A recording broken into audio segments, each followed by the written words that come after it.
Nuevamente con ustedes, mis queridísimos profesionales, en esta dimensión del conocimiento, como lo he denominado, el uso de la jurisprudencia en el derecho procesal en Venezuela. Sean todos ustedes bienvenidos, siempre con los brazos abiertos, en el nombre de Cristo, al Instituto Academia de Formación Jurídica Simón Rodríguez. Hoy damos un nuevo paso sumamente interesante con respecto al reconocimiento de la importancia y la relevancia que tiene la jurisprudencia para la administración de justicia y consecuentemente, por supuesto, para usted como letrado. Vamos a hablarles hoy sobre la jurisprudencia como fuente del derecho. Algunos expertos consideran que la jurisprudencia debería ser considerada como una fuente directa del derecho. Vamos a ver por qué algunos consideran que esto debería ser lo correcto, otros manifiestan que no debe ser considerada bajo ese contexto, puesto que la única fuente del derecho de manera directa es la propia Constitución política. Hay quienes, por supuesto, estiman que se debe asimilar como la costumbre o como el derecho consuetudinario, como bien lo conocemos. Y también, por supuesto, hay quienes opinan que la aplicación de la jurisprudencia se asimila, se apareja directamente a la doctrina legal y que ésta debe mantener su carácter de fuente del derecho. Sin embargo, óigase bien, para comprender este tópico es necesario recordar ciertos elementos que giran alrededor de la misma. En este sentido, reconozcamos y volvamos nuevamente a nuestras propias naturalezas, conversando acerca de lo que es directamente la fuente, por qué hablamos del origen, por qué establecemos directamente la jurisprudencia como la naciente de una acción, la naciente de una interpretación, la naciente o el origen de un hecho. Recuerden ustedes que la palabra fuente aplicada al derecho tiene evidentemente una multitud de acepciones y en un muy buen sentido de la palabra, esta es considerada especializada y por supuesto totalmente instrumental. ¿Por qué? Porque la palabra fuente puede considerarse como el origen del conocimiento de los ordenamientos jurídicos, de los documentos, de las inscripciones, de los estamentos, es decir, todo ese conjunto de medios conducentes directamente al conocimiento del derecho que ya está creado. En segundo término, o en segundo sentido, es el filosófico, el que se le puede deducir, el que se le puede catalogar directamente a la fuente del derecho, y que se deduce básicamente como una fuente que valga la expresión de la acción legal, de su origen, de su causa, entre otros, y por supuesto, o por último, mejor dicho, es una aceptación directamente que abarca, mis estimados profesionales, todo un cúmulo de acciones que representan aquellos de donde el mismo se origina. Entonces, fuente es origen. Fuente del derecho son todos aquellos instrumentos que representan una forma de obtener una apreciación. Ahora, acá en Venezuela se consideran fuentes del derecho, y la gran mayoría de los países latinos, la constitución política, la ley, la costumbre, la jurisprudencia, esta fuente que vamos a abordar directamente en la formación de hoy, el tratado internacional, los decretos con fuerza de ley, el decreto de ley, el reglamento, los reglamentos, las ordenanzas, la instrucción administrativa y por supuesto la doctrina jurídica, esta última que también es sumamente importante de acuerdo a quien les exprese estas palabras. Por supuesto, siempre he considerado que un buen abogado debe exponer sus conocimientos y someterlo a la crítica pública para romper esos paradigmas, ¿no? Paradigma que es un término que lo concebimos directamente como una guía, como un modelo, como una orientación, como una forma de caminar, como el propio método. Entonces, cada profesional del derecho tendrá y elaborará su propia estrategia de trabajo aplicando la fuente del derecho o las fuentes del derecho que éste considera necesarias para su buen desempeño. Cuando hablamos de las fuentes del derecho, mis estimados, acá en Venezuela, claro está, se pueden definir esta como todos aquellos actos, como todos aquellos hechos que fueron realizados en el pasado y que han originado la creación, han originado la modificación o incluso la extinción de una norma jurídica que componen directamente el ordenamiento social y a los factores históricos que inciden directamente en la creación del derecho. Es decir, toda clase de norma escrita que determina la vinculatoriedad del comportamiento de los ciudadanos y de los poderes de un Estado o incluso hasta de una comunidad, estableciendo lógicamente reglas para su organización social, estableciendo reglas para su organización particular y las prescripciones para la resolución de los conflictos. Sin embargo, cuando hablamos de las fuentes del derecho acá en Venezuela, también debemos reconocer, debemos abordar directamente cómo están clasificadas las mismas. En este sentido, las fuentes del derecho hoy por hoy se clasifican en fuentes históricas, fuentes materiales, también conocidas como fuentes reales, y finalmente las fuentes formales. Hablar un poco de ellas resulta un poco interesante porque con esto no solamente vamos a poder apreciar el nacimiento, la naturaleza propia de las fuentes del derecho, sino que vamos a establecer una importancia directa para con cada una de ellas. Cuando me refiero directamente a las fuentes del derecho de orden histórico, me estoy asomando directamente a todas aquellas que representan documentos históricos, a todas aquellas que representan o que hablan directamente del derecho. Tengan ustedes en cuenta que en la antigüedad estos documentos eran muy diversos. Se conocían como los papiros, los pergaminos, las tablillas, la tablilla de arcilla, si mal no recuerdo. Y se refieren, por supuesto, a las fuentes históricas, a todas aquellas fuentes según su aplicación en el tiempo, las cuales serán vigentes actualmente o se consideran simplemente como una fuente, como una referencia histórica. En este sentido, o en este orden, por supuesto que las fuentes históricas tienen una clasificación de forma interna o de manera interna, como lo son las fuentes primarias y las fuentes secundarias. Cada una de ellas, por supuesto, representa o se constituye directamente en un hecho que por demás es bastante interesante conocer. Como por ejemplo, las fuentes primarias son aquellas que se han elaborado prácticamente, mis estimados profesionales, al mismo tiempo que los acontecimientos que se desean conocer. Es decir, llegan a la persona sin ser transformadas por ninguna otra, no se encuentran plasmadas en ellas ningún proceso de transformación. Así como nació, así llega. Como por ejemplo una noticia televisiva, una noticia crimen. Así es. Las fuentes secundarias son las que se elaboran a partir de las fuentes primarias. Es decir, ya viene el proceso de depuración, ya existe la transformación de la fuente, de la información, del dato informativo, y que por supuesto se va a trasladar directamente al consumidor, se va a trasladar a un libro, se va a trasladar a un artículo, entre otros. Las fuentes reales, también conocidas como materiales, son todos aquellos fenómenos que directamente concurren en mayor o menor medida a la producción de una norma jurídica y que determina el menor o mayor grado del contenido de la misma. Por supuesto, estos fenómenos pueden ser el medio geográfico, el clima, las riquezas naturales, las ideas políticas, las ideas ideológicas. Por supuesto, debo mencionar, por supuesto, las transformaciones y el nacimiento de ordenamientos jurídicos. Esas son fuentes reales o también conocidas, reitero, como fuentes materiales. Las fuentes formales, que también es una de las más importantes acá, son todos aquellos procesos de creación de las normas jurídicas. Fíjense que hablamos ya, aquí voy a adentrarme directamente en lo que es la creación de la ley, de la norma, creación de los artículos, creación de los diferentes instrumentos o herramientas que de orden jurídico se encuentran por debajo directamente de la máxima de las expresiones o de las manifestaciones legales, que es la propia Constitución. Entonces, son todas aquellas, las fuentes formales, son todos aquellos procesos de creación de las formas o de las normas jurídicas que dan directamente origen al derecho y a la configuración del mismo. Estas son las más importantes. ¿Por qué? Porque ya que las normas acá en Venezuela o en la mayoría de los países latinos son positivas o son directamente positivas, estas representan que pueden ser desarrolladas directamente dentro de las sociedades. Por supuesto, tienen un fundamento de validez dentro de la misma norma.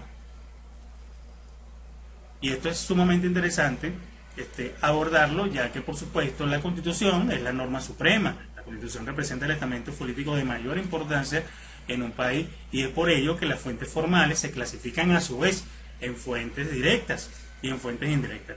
Cuando me refiero directamente, que valga la expresión, a la fuente directa, me refiero muy puntualmente a la legislación, a la costumbre y a los tratados internacionales. Como fuentes indirectas, a la jurisprudencia, que tema que voy a tratar posteriormente, a la doctrina, a la doctrina.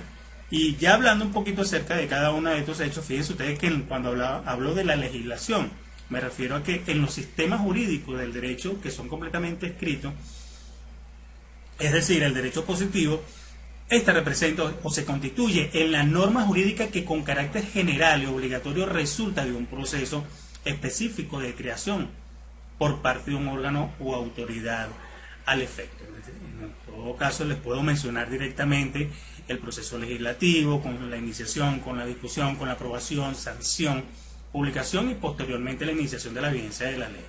Cuando destacamos directamente el tema de la costumbre jurídica, uno se refiere muy puntualmente a la repetición de las acciones al interior de una sociedad, que dada, por supuesto, su reiteración, su aceptación y permanencia van adquiriendo fuerza normativa como una obligación.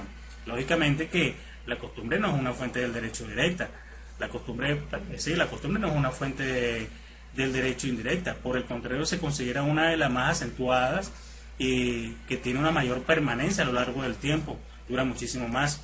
Finalmente, los tratados internacionales representan un acto jurídico que generan normas asumidas voluntariamente por los estados o por los organismos internacionales que los llevan a cabo. Los sujetos, por supuesto, como lo son los estados y las organizaciones internacionales, son personas jurídicas totalmente colectivas y actúan a través de personas físicas que las representan. Estos acuerdos, óigase, van a formar parte de acciones completamente bilaterales y multilaterales, por supuesto dependiendo del número que lo contrate. Ahora bien, fíjense que al hablar de la jurisprudencia me refiero directamente a una fuente indirecta. ¿Por qué? Porque la jurisprudencia es una institución jurídica, óigase, la jurisprudencia es una institución jurídica que establece los criterios de interpretación o integración de las disposiciones legales que realizan los diferentes tribunales judiciales o incluso los administrativos, que se encuentran totalmente facultados por la ley, mediante la reiteración, mediante la solución de contradicción de tesis, y que por supuesto todo esto forma parte, que son de completa observancia, obligatoria para los órganos jerárquicamente inferiores al que se pronunció la tesis jurisprudencial. La doctrina, como un hecho análogo, se asumen directamente como los diferentes estudios, análisis, la crítica que los juristas realizan con carácter científico directamente sobre los sistemas de derecho positivo y en muchos casos el sistema del derecho en general. Y finalmente los principios generales del derecho, que forman en sí mismo un conjunto de criterios orientadores insertos, expresan tácitamente todo un sistema jurídico abordado, cuyo objetivo, los principios generales del derecho, son dirigir e inspirar al legislador y al jugador a suplir las deficiencias o las ausencias de la ley o de otras fuentes formales que pudieran estar presentes o necesitadas de ello. Entonces, ya esto es sumamente importante, haber reconocido cuáles son las fuentes del derecho acá en Venezuela, cuáles son sus clasificaciones y cuáles son sus formas de ser aplicadas acá. Ya hablando puntualmente sobre la jurisprudencia, tengan siempre claro que la jurisprudencia en sí misma van a representar, van a constituirse, van a abordarse directamente como ese conjunto de sentencias y decisiones dictadas por los tribunales, principalmente, por supuesto, por el juzgado jerárquicamente superior dentro de la organización judicial de un país. La existencia de distintos tribunales dentro de la misma jurisdicción lleva implícita la posibilidad de que en una misma ley se inserte esta. La suerte, por supuesto, de los litigantes dependerá entonces de la sala o incluso del tribunal que decida su causa. Es decir, mis estimados, la jurisprudencia es obligatoria para las partes, pero no con relación a terceros ajenos al litigio, solamente para aquellos que se encuentran vinculados directamente a una causa o a una situación determinada. De allí su carácter de vinculante, que tiene que ser acogida directamente por los tribunales de orden inferior con respecto al tribunal superior que emitió directamente la jurisprudencia vinculante. Cuando ha existido o cuando haya sido dictada la jurisprudencia por el tribunal de última instancia, esta se hace cosa juzgada. La jurisprudencia evidentemente no tiene fuerza obligatoria para los jueces, por más que sea reiterada, por más que sea uniforme, los jueces pueden apartarse de ella e interpretar la ley según la ciencia y por supuesto su propia conciencia. Es por ello que la jurisprudencia se considera una fuente del derecho abierta, ¿no? Porque aborda directamente muchas esferas de una manera completamente amplia y por supuesto en el propio sentido restringido.